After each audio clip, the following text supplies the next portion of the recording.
Anime sudah menjadi pop culture yang disukai banyak orang. Kalian pasti menyadari, di setiap tongkrongan atau forum pemuda yang kalian ikuti, pasti ada beberapa orang yang sangat mengikuti anime. Kalian juga pasti menyadari, ada orang yang dulunya tidak suka anime, sampai merendahkan orang yang menyukai anime, tapi sekarang mereka malah termakan omongannya sendiri. Mereka menjadi orang yang mengikuti anime, bahkan langsung merasa si paling sepuh.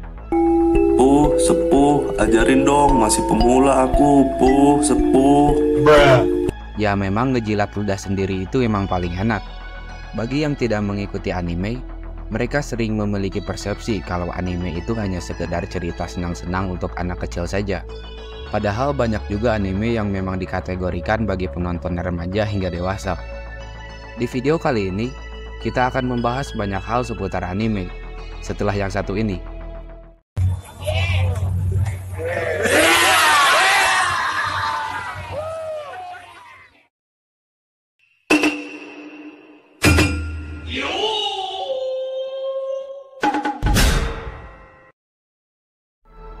Dalam bahasa Jepang, anime ditulis seperti ini. Anime merupakan kependekan dari kata animasi. Baik animasi yang dibuat manual oleh tangan, atau animasi yang dibuat menggunakan komputer. Bahkan, dengan berkembangnya teknologi, sekarang banyak juga anime yang menggunakan CGI. Kebanyakan serial anime ceritanya diambil dari kisah novel atau manga. Singkatnya, manga adalah komik buatan Jepang. Di awal kemunculannya, manga berasal dari Chojo Giga yang merupakan karya seorang pendeta Buddha pada zaman Heian bernama Toba Shoujo Kakuyu. Dia melukiskan berbagai raut wajah binatang menggunakan kuas. Chojo Giga diketahui merupakan gambar gulung tertua di Jepang yang berisi lukisan binatang seperti kelinci, kera, dan katak yang berperilaku seperti manusia. Gulungan ini memiliki panjang 30 cm x 11,5 cm dan terdiri dari 4 jilid. Penggunaan teknik menggambar manga sudah terlihat di Chojo Giga, dengan adanya garis yang melukiskan efek suara dan karakter yang berlari kencang seperti di komik atau manga Jepang zaman sekarang. Selain itu, terdapat juga gambar semacam efek awan dan kabut yang menandakan peralihan ruang dan waktu. Beberapa judul anime populer yang mengadaptasi cerita dari manga sebut saja seperti One Piece, Dragon Ball, Fullmetal Alchemist, dan Naruto. Anime yang bermula dari gambar bergerak berkualitas sederhana hingga menjadi anime grafis berkualitas tinggi tentu tidak secepat itu perkembangannya. Awalnya, anime hanyalah sarana yang digunakan seniman-seniman Jepang untuk bereksperimen dengan metode animasi. Sejarah mencatat, anime mulai berkembang di Jepang pada akhir abad ke-19 dan awal abad ke-20. Anime pertama kali dibuat pada tahun 1907 dengan durasi gambar bergerak selama 3 detik saja. Animasi ini menampilkan seorang anak laki-laki yang mengangkat topi sebagai tanda hormat. 10 tahun kemudian, pada tahun 1917, muncul karya animasi yang tidak memiliki suara dengan durasi 5 menit oleh Oten Shimokawa melalui anime berjudul Imokawa Mokuzo Genkanban no Maki. Oten bilang, walaupun hanya berdurasi 5 menit, namun proses pengerjaan film anime ini memakan waktu hingga 6 bulan. Kemudian tahun 1927, Amerika Serikat hadir dengan film animasi bersuara. Gak mau kalah, di tahun yang sama Jepang juga melakukan hal serupa. Jepang menciptakan karya anime Noburo Ofuji, yang telah berkembang menjadi film animasi singkat, lengkap dengan lagu dan suara. Sejak saat itu, Jepang serius dalam mengembangkan karya anime dan terus berkembang hingga zaman Perang Dunia Kedua. Dua karya seperti Momotaro no Umiwashi pada tahun 1943 dan Momotaro Umi no Shinpei pada tahun 1945 hadir sebagai film animasi propaganda berdasarkan hasil adaptasi cerita legenda terkenal di Jepang. Kemudian pada tahun 1960-an, seniman manga dan animator Osamu Tezuka membawa banyak teknik animasi Disney lalu menyederhanakannya. Dia melakukan ATM, amati, tiru, dan modifikasi. Dia sengaja melakukan ini untuk mengurangi biaya dan membatasi jumlah frame dalam film animasi. Dia melakukan ini juga karena sebelum era 60-an, pembuatan anime masih menggunakan teknik produksi animasi sel gaya Jepang. Terus berkembang, Akhirnya anime mencapai kepopuleran yang luas, seperti anime Astro Boy karya Osamu Tezuka pada tahun 1963. Bahkan, Astro Boy ini menjadi anime Jepang pertama yang diterjemahkan ke bahasa Inggris untuk ditayangkan di Amerika Serikat pada saat itu. Berkat karya ini, Osamu Tezuka mendapat julukan God of Manga atau Dewa Manga. Memasuki tahun 1970-an, popularitas manga dan novel grafis mengalami lonjakan pesat. Banyak diantaranya kemudian dianimasikan. Sedangkan pada masa 1980-an, beberapa genre anime paling populer seperti anime mecha diciptakan selama waktu ini. Bisa dibilang, pada saat itu tema robot raksasa sangat umum sekali. Kemudian produksi anime semakin berkembang pesat setiap tahunnya.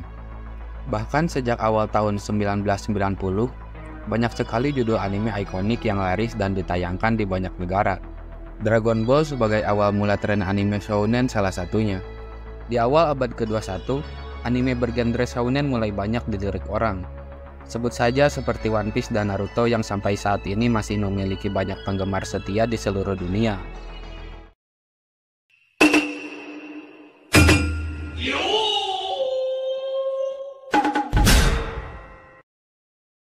Industri anime dan manga sekarang sudah tidak bisa dipandang sebelah mata lagi.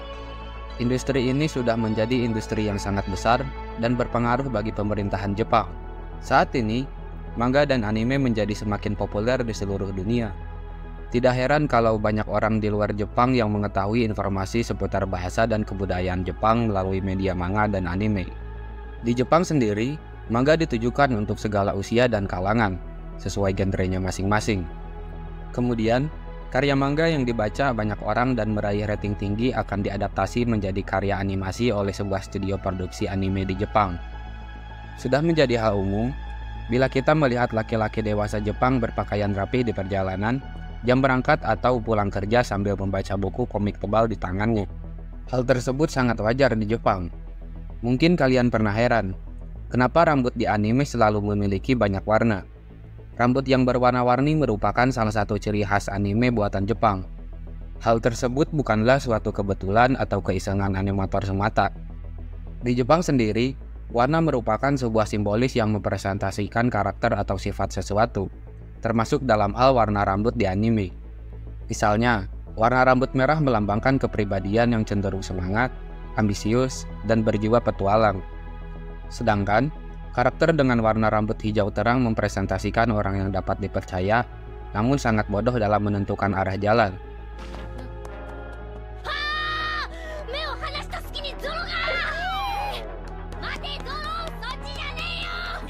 Sudah banyak sekali serial anime yang diproduksi sampai saat ini. Sudah lebih dari 6.000 judul anime diproduksi, dan lebih dari 3.200 judul anime sudah ditayangkan di televisi.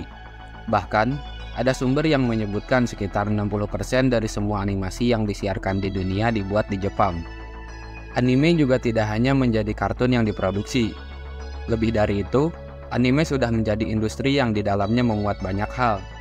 Salah satunya untuk mempopulerkan unsur-unsur pop culture Jepang, seperti musik, manga, makanan, dan sebagainya. Sebagai industri yang sudah maju, produksi anime ternyata memakan biaya yang sangat besar. Anime dengan biaya produksi terbesar adalah The Tale of Princess Kaguya.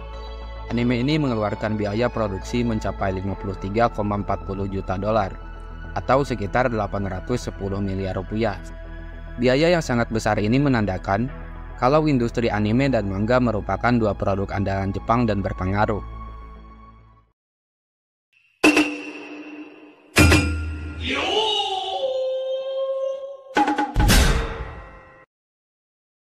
Sekitar tahun 1970-an, TVRI sebagai satu-satunya stasiun televisi Indonesia saat itu menayangkan anime berjudul Wanpaku Omokashi Kum Kum.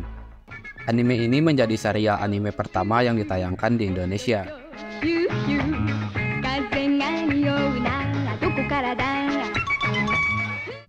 Kemudian, pada tahun 1991, RCTI sebagai stasiun televisi swasta pertama di Indonesia, mereka menayangkan serial anime berjudul Doraemon.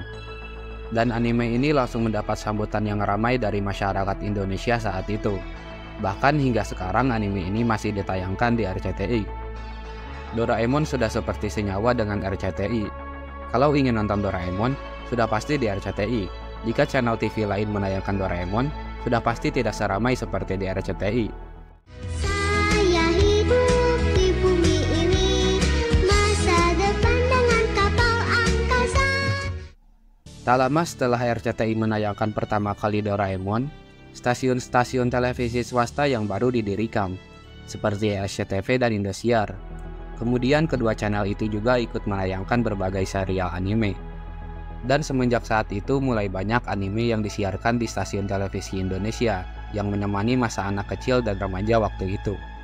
Penayangan anime di Indonesia memakai sistem dubbing, yang artinya suara asli berbahasa Jepang digantikan dengan bahasa Indonesia. Tapi, mungkin karena waktu itu masih minim orang yang fasih dalam membedah sastra Jepang, menjadikan hasil dubbing tidak diterjemahkan dengan baik. Banyak juga penyebutan nama karakter yang salah, sehingga menjadi candaan hingga saat ini. Jeki, bahumu! Bahumu! Tapi apa kau ingin bertarung denganku? Melihat kondisimu saat ini, aku tidak bermaksud untuk menyerangmu, Ki Ampu. Tapi semenjak berkembangnya zaman dan informasi, dubbing sekarang sudah dilakukan dengan baik. Kemudian yang membekas lainnya bagi generasi waktu itu ialah lirik lagu yang memakai sistem dubbing. Kadang, bagi beberapa orang mendengar lagu versi dubbing yang ditonton sewaktu kecil membuat mereka terbawa nostalgia. Hari di mana anime merupakan hiburan di saat belum mempunyai beban pikiran seperti sekarang. Sayangnya, sejak 2008, penayangan anime dibatasi karena dianggap mengandung konten kekerasan dan pornografi. Dan juga semakin maraknya sensor kartun yang berlebihan demi mencerdaskan dan memajukan moral anak bangsa. Pembatasan dan regulasi sensor ini berhasil, sehingga menghasilkan anak bangsa yang dapat memajukan negara. Semenjak 2019, event wibu atau pop culture Jepang semakin ramai di Indonesia. Bahkan pada tahun 2023, acara Jepangan di Indonesia ini bisa 2 minggu sekali diadakan di berbagai daerah. Minat yang sangat besar ini menyebabkan cosplayer mendapat banyak apresiasi dan pundi-pundi, sehingga cosplayer bisa dijadikan sebagai profesi. Dengan banyaknya event seperti ini bisa menyediakan banyak lapangan pekerjaan dan berkembangnya industri kreatif. Selain itu, banyak juga influencer yang bermunculan yang membahas anime dan juga manga. Mereka mendapatkan views yang banyak. Ini menandakan pasar anime dan juga manga segitu besarnya di Indonesia. Bahkan banyak juga channel YouTube yang spesifik hanya membahas satu series anime saja, seperti membahas prediksi chapter ke depan seperti apa, breakdown manga dan anime. Explicit segment seperti ini saja masih mendapat audiens yang banyak. Di Indonesia juga banyak orang-orang yang memiliki engagement besar juga pernah membahas anime dan manga kesukaan mereka, seperti storyteller, artis, bahkan penyanyi.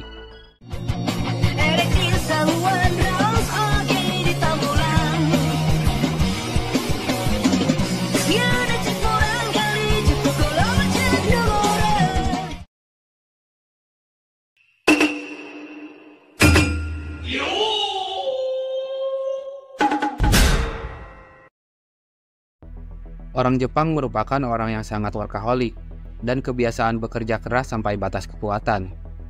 Pemikiran seperti ini sudah diterapkan sejak dini oleh orang tua kepada anaknya di Jepang. Kerja, kerja, dan kerja. Tak peduli seperti apa penyakit maupun keadaan yang menimpamu. Mau orang tuamu meninggal atau rumahmu kebakaran, kamu harus tetap kerja. Kebiasaan ini memberikan tekanan yang besar bagi orang Jepang, sehingga menyebabkan mereka stres, bunuh diri, hingga menjadi hikikomori.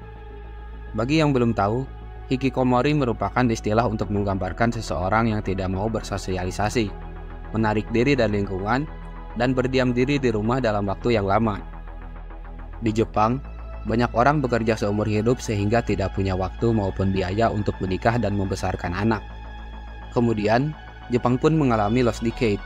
Singkatnya, Lost Decade adalah peristiwa di mana tidak ada generasi baru untuk menggantikan generasi lama. Hal ini menyebabkan kemunduran bagi Jepang.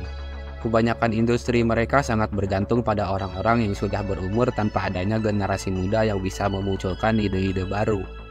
Dunia terus berevolusi dan berkembang, tetapi Jepang tidak bisa mengikuti kemajuan, sehingga tertinggal sedikit demi sedikit. Hal ini jugalah yang terjadi pada industri anime.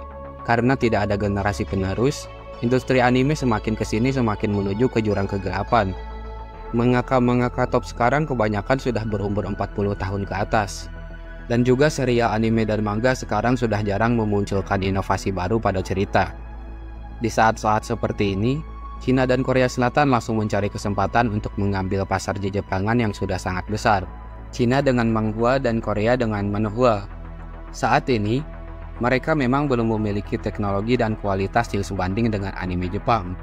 Tetapi perlahan-lahan, arah pergerakan mereka bisa kita lihat. Kita bisa lihat, Cina sedang berlomba untuk memberikan investasi besar-besaran pada industri game. Seperti pada game Genshin Impact contohnya. Bahkan karakter-karakter di Genshin Impact memiliki style yang sangat mirip dengan karakter di anime. Ini dilakukan agar mereka bisa mengambil pasar anime Jepang yang sudah besar. Kemudian Cina juga berinvestasi ke perusahaan-perusahaan anime yang nyaris bangkrut. Mereka mengambil alih studio anime dengan seluruh stafnya, memasukkan pegawai-pegawai dari Cina, dan membawa pulang pengetahuan tersebut kembali ke Cina. Kalian juga pasti tahu sehebat apa Cina dalam meniru suatu karya dan menjadikannya made in China. Sedangkan Korea bergerak dengan cara menjalin hubungan baik dengan industri anime Jepang. Korea memberikan 3 manhwa top mereka untuk diadaptasi oleh studio Jepang. Ketiga manhwa tersebut adalah Tower of God, The God of High School, dan Noblesse. Hal itu sudah pasti bukan sekedar kerjasama, melainkan juga kesempatan bagi Korea untuk belajar dan meniru bagaimana orang Jepang membuat anime. Dengan harapan, mereka bisa membuat anime sekelas Jepang, atau bahkan melebihi Jepang suatu saat nanti. Persaingan di dunia animasi ini sekarang tergantung Jepang. Apakah Jepang bisa menciptakan bibit-bibit unggul yang dapat memajukan kembali industri mereka, atau malah Jepang yang akan kalah oleh inovasi-inovasi baru dari Cina dan Korea?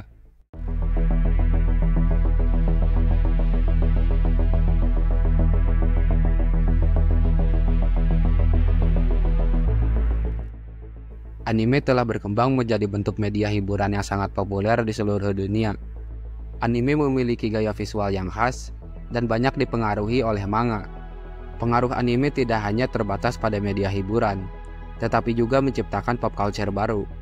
Anime dan manga memiliki penggemar yang besar di seluruh dunia, dan banyak anime dan manga yang telah diadaptasi menjadi film, video game, merchandise, dan lainnya.